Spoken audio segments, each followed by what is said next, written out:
Good morning, everyone. Welcome to Designers at Home. I'm Mark Weaver. I hope everyone had a wonderful holiday. Happy New Year to you all.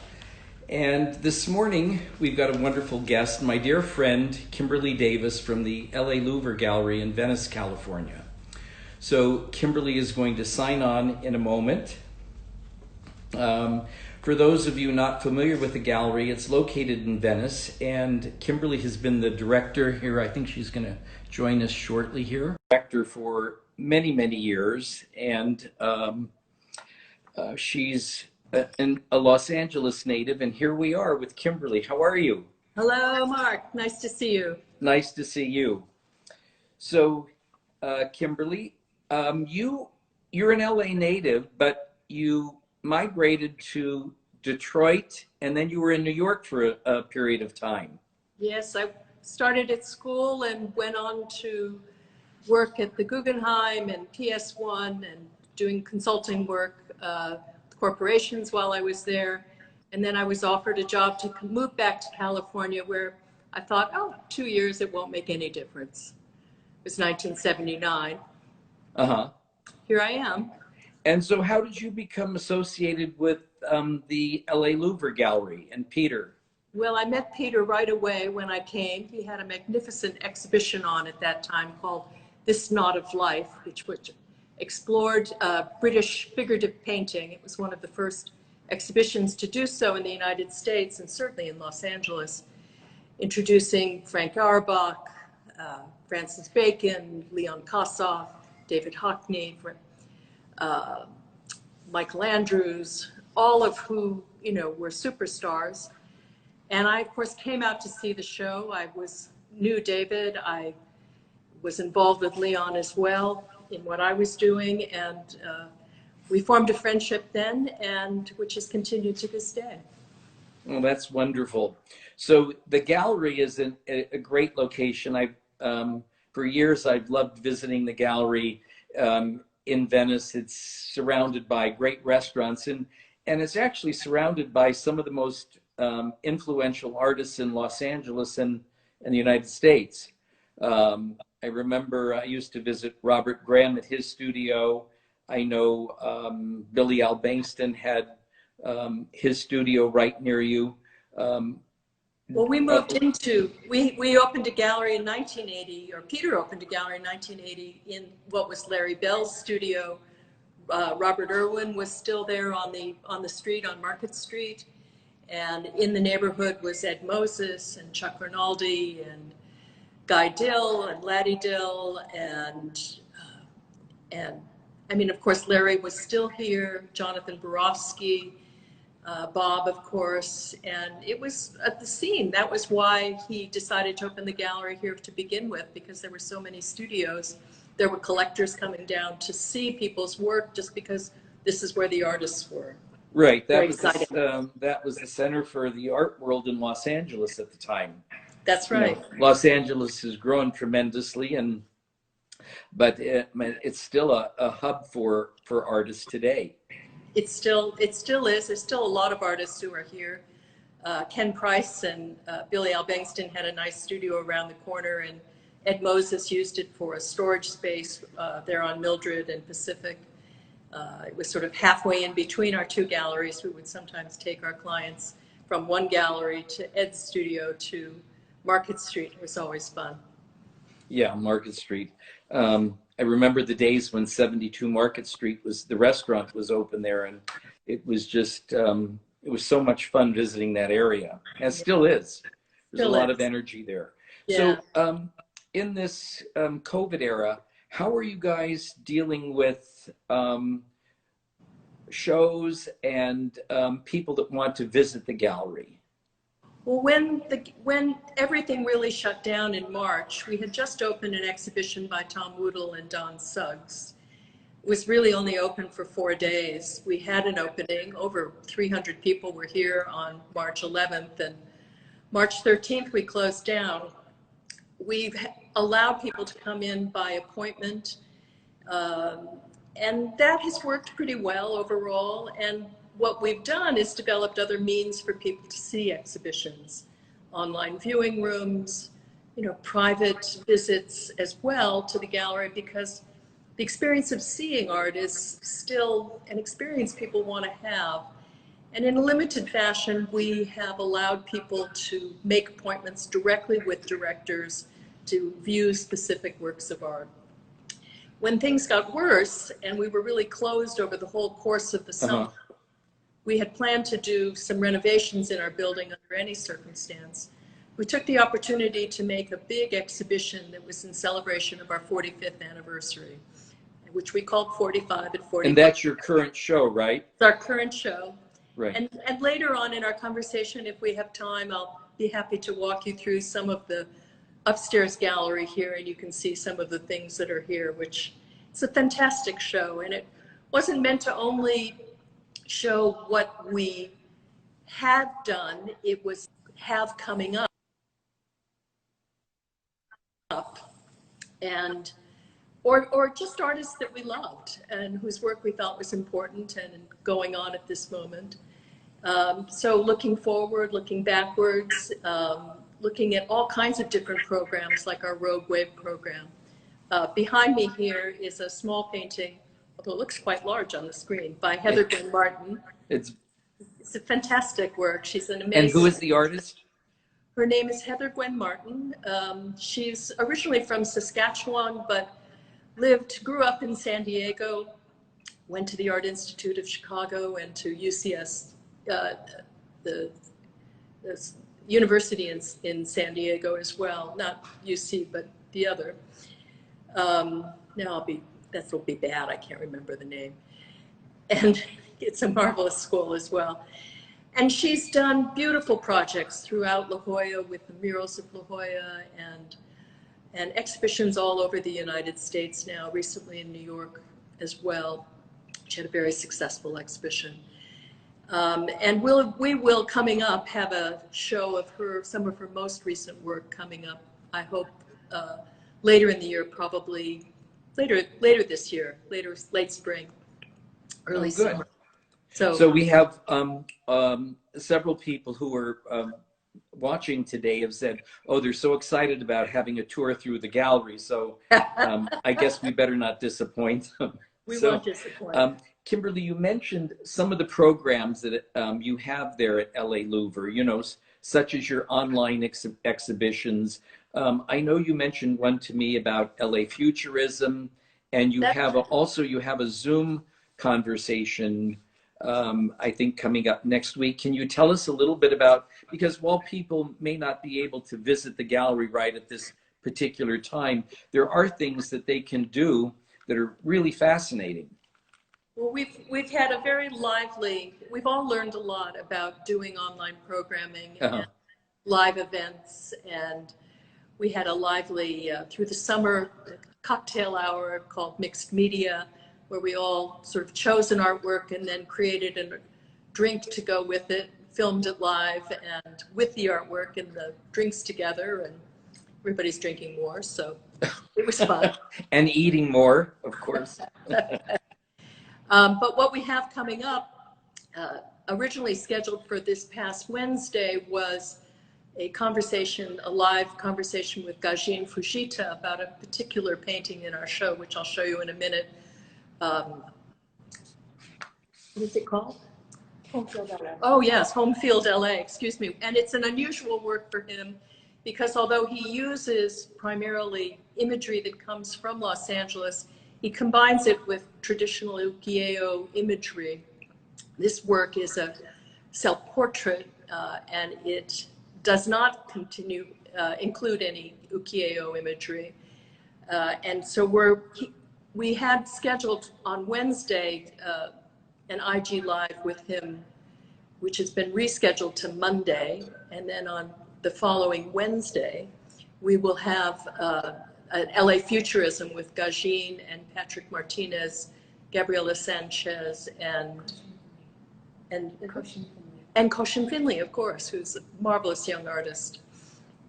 Well, that's something that everybody can look forward to, and it's a great way to pass time when you're home or you have a now did they have to see this live, or is it possible to see it later if they're not able to join It the will live? be, it will be live on Monday on Instagram and on Wednesday on Zoom. And both will be recorded and will be available on both our YouTube channel and on the website itself and on Instagram. Oh, that's great. I know that there have been days when I've been at home and wondering what to do, and I love visiting galleries and museum websites. And today, so many people have really expanded their websites, and like you say, it's really not the best way to look at art through a photograph or on the camera. But if you can't be there in person, it's the next best way to do it, and it's really fascinating and it's exciting. So, and I know that you have a great website. So, Kimberly, I know, to quote you, you had said, art is a reflection of the world and the history around us. And, one of the great things about you is your approachability. And I know a lot of people are intimidated by art or to visit art galleries because they may not be knowledgeable about the art world. And I know when, as a designer, when I'm sending clients out to sort of explore the art world, it's great to have people like you, because I've always found you to be informed and not condescending when talking about artists and art. It's really all about education and educating people. Right. And art is a learning process. Well, it's a learning process and a looking process, and it has to be. It can't be passive in any way. It has to be an active process where people are really looking into what's being done and thinking about it. You can give lots of history about how things have come about, why things have come about, methods that are being used in order to make work, but it does require people to look and to think, and you can open it up and bring stories into it and make it a lot more approachable, and there's no reason not to. But it's not here just for entertainment. I mean, these people who are working in the studio, one of the, I think, hardest jobs ever of anyone, to have to, in a certain way, face yourself every day in order to look and say, what can I bring into this world that will bring about my sensibility, that will convey a sense of history or politics or meaning in some way, to bring some joy. It's a very hard job. So to make it fresh, to make it, interesting for people, I have the utmost respect for everyone who faces that every day. Well, and there's a real talent to curating the exhibitions that you do. It's very important how things are curated and how people observe, and the sequence of paintings and sculptures, right? Well, it is, and actually one thing can inform something else, and we try and be able to make connections between people and works of art beyond just sort of the color of something, one thing standing next to something else. Right. But it is really interesting. There's no kind of magic to it, but when you get it right, it is fantastic. Everything just comes alive in a different way, and the world feels at peace in a certain sense. Right. So you've had a wonderful working relationship for many years with David Hockney, one of the greatest living artists in the world today. And David has embraced technology in his artwork. So do you want to talk a little bit about how technology has affected art and the artist today? Well, David is an excellent example, because even now at 83 years old, he is able to still embrace all kinds of new technology with computers and iPads and video, and he's never been afraid to explore new media. In fact, I mean, maybe this is an entree into the exhibition that we can walk around, because here in my office, I have a work that he made on a color Xerox machine in 1986, and a new iPad drawing that he's done that will be, I'll give you a very brief preview of, Okay, for an well, exhibition that we'd will love to open in see it. March. And Yeah. we can go out and take a look at other things and how people have explored materials and used these things as a part of the exhibition that we have. And maybe Oh, there'll well, be a nice way to be wonderful. able Let's to do that. walk through all of that. Okay. So you'll bear with me as we Sure. turn on some lights, and we take a look first at Heather's work. You get a little better sense of the scale of it there now. When you're away from the phone, Kimberly, it's hard to hear you. Oh, I'll speak up a little better here. Okay. So that's better. There we go. Thank you. So here you can see Heather's work behind me. And then here to the left is the multi-paneled work by David Hockney that is called The Tree. It's an 8-part work made only in an edition of 15. It's quite a rare piece. It doesn't come out much in the world. Each color printed separately on the machine, which was why the edition size was so small.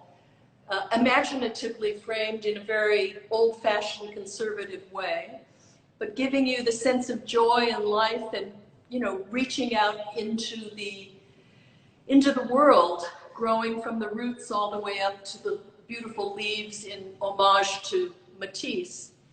And now you can see, using that same motive, his most recent work here, which will be part of an exhibition coming up in March of his Normandy images. This is property where he's living now in Normandy, a beautiful old house and a cider mill that's been turned into a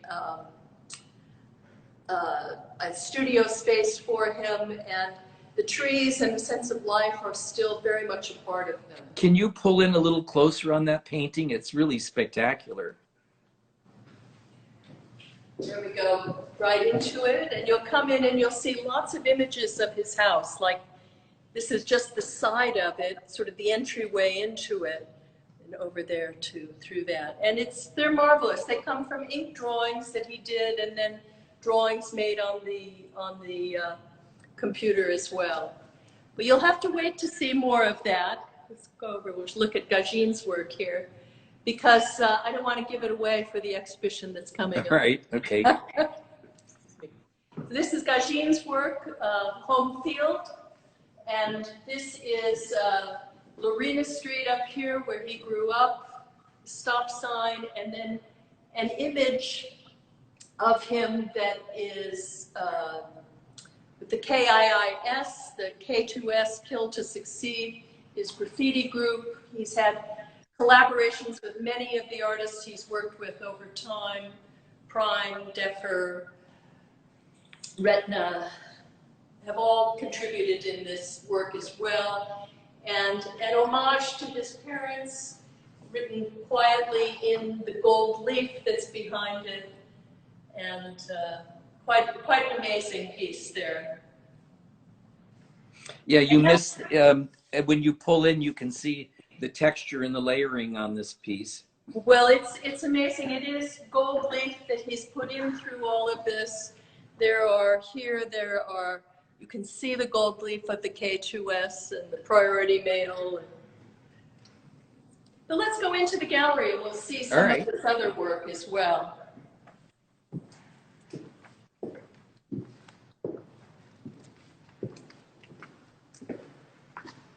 Included in the exhibition is a very dynamic works by Tim Hawkinson. And by this who? is a drawing made with a tattoo ink gun and gravity, where the ink has just dripped down into these forms, juxtaposed with some cast urethane roly-polies, amazing little sculptures. He's so imaginative, an amazing artist from Los Angeles. And say his name once more. Pardon? And say his name once more. And this was, Tim Hawkinson. here's a slight overview of the whole gallery, but we'll look at, of course, every work is a favorite work of mine, so it's hard to be able to say, here is only one.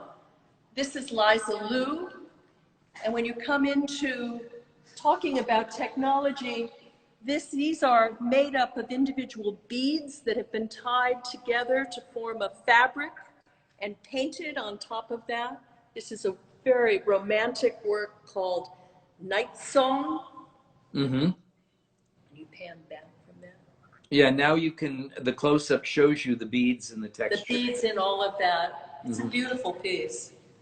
This haunting image of a face behind it. And one of the things in making the installation is that it was really great to be able to make the juxtaposition of this with Alison Saar's Night Torch Song. So we have a full-scale sculpture carved in wood, covered with ceiling tin.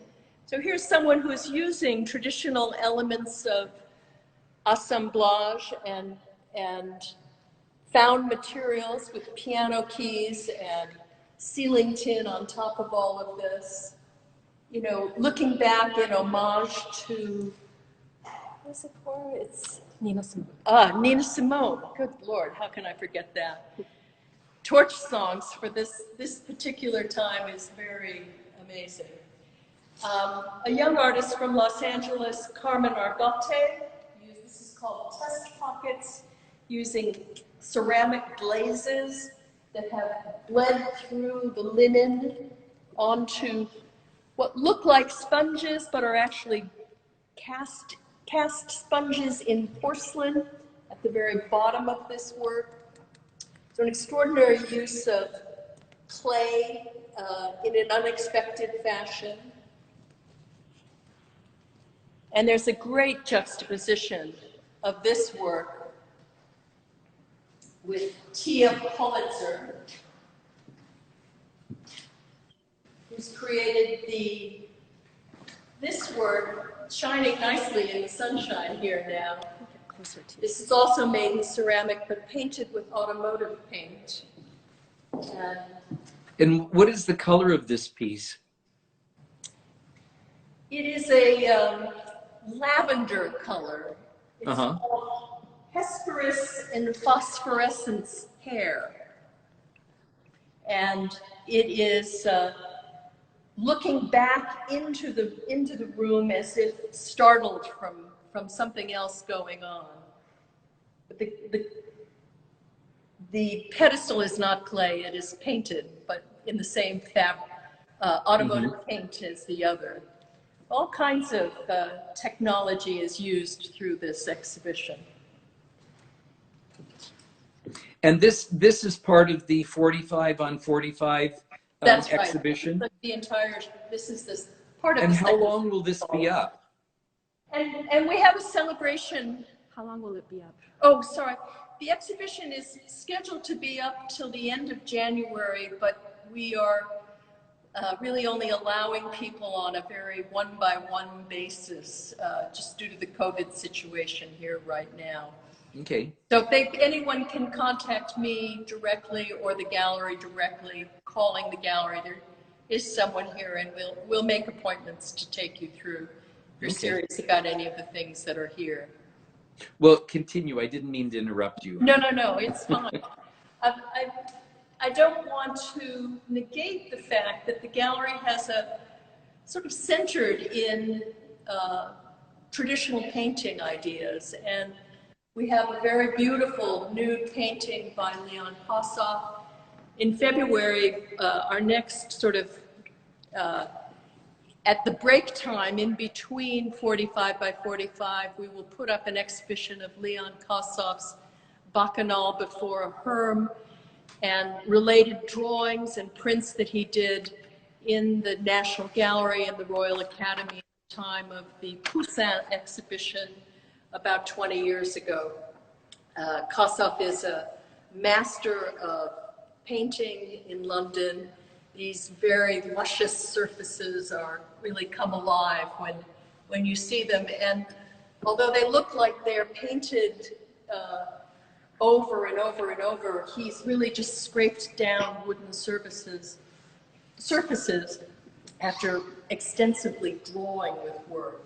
Uh-huh. And what was nice was to be able to contrast this with the work of a young woman named Flora Yukanovich, who is an extraordinary young star in London, and her homage to Tiepolo and the ceilings in Venice, beautifully illustrated here in a painting called Thicker Than Peanut Butter, coming from a song by Nicki Minaj.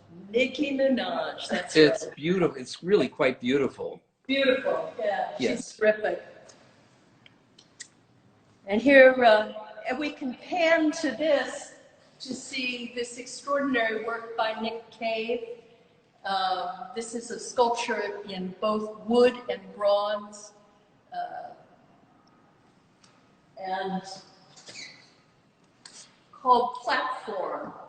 Here you can see both the heads and the arms struggling to pull up through the hands helping one another, and the screaming faces and the eagles, you know, a perfect representation of the craziness that our world is in right now. These gramophones shouting the message out, and the terror of these heads being attacked by the eagles. Quite extraordinary work. There are 3 parts to this that are not being seen as we're working on our Skyrim deck right at this exact moment, but that may be up. We also have this very beautiful work by Gisela Colon. This is cast acrylic, and it is molded within and painted. It gives you this wonderful sense of translucence, and as you walk by the piece, you can see how it changes in coloration. There's no internal light with any of that. It's just... Wow, it almost looks as if it's backlit. It's luminous. Yeah, it's amazing. Mm-hmm. So there's a little preview of some of the things that we have. Behind me, 2 more artists working with both high technology and low technology. We have Sui Zhangguo from Beijing, who is head of the Fine Arts Academy in Beijing, who's cast a work that was originally made in plaster with his fingerprints. It's been enlarged, 3D printed, and then cast in bronze. Amazing sculptures. And his friendship with Richard Deacon. Here, this is part of our renovation. This was our library at the beginning of 2020. Now it is further exhibition space. So Richard Deacon is here behind me as well.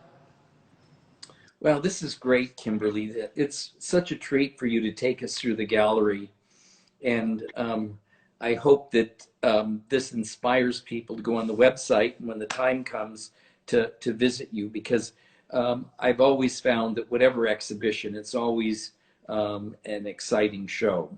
Thank you, thank you. So well, I know one of the projects that's near and dear to you involves the Mark de Subero sculpture that's in Venice. So can you just tell us a bit about that? Well, in about 20 years ago, we put up the exhibition, the work, just trying to find a good view here. Okay. Yeah, hold on. Let's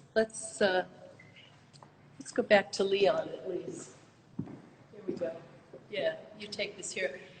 About 20 years ago, we put up the Mark de Subero piece called Declaration. It was put up in homage to, or in support of the Venice Family Clinic, which does the largest free health clinic in the United States that does essential services, particularly at this time. We have been fundraising for this. The LA County Museum has agreed to acquire it if we find all the money to buy it, so it can permanently be owned by the city. The city has allowed us to keep the piece on Venice Beach, and the LA County will oversee it. We're still fundraising. I'm happy to give anyone more information about this. Donations can go directly for this to the LA County Museum, so a very nice tax deduction for anyone. Yeah, it's really a signature of one of the signatures of Venice Beach. It is indeed. Seems It's amazing. great.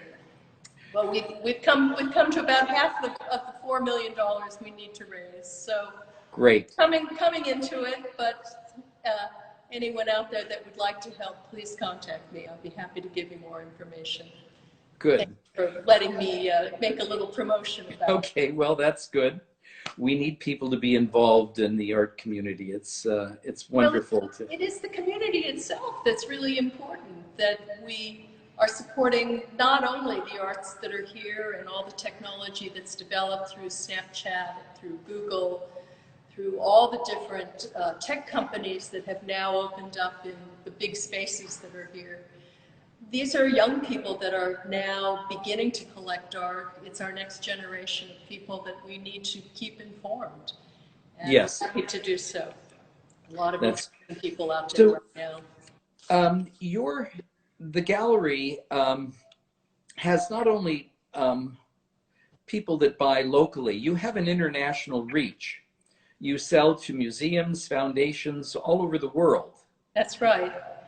And I'm glad that it isn't just one local community that is a part of this, although it's been extraordinary to see in the last 20 years how our city has grown, how the museums have grown, how much more support there is, how the artists who used to have to leave Los Angeles to move to New York no longer have to move, and artists have been coming here from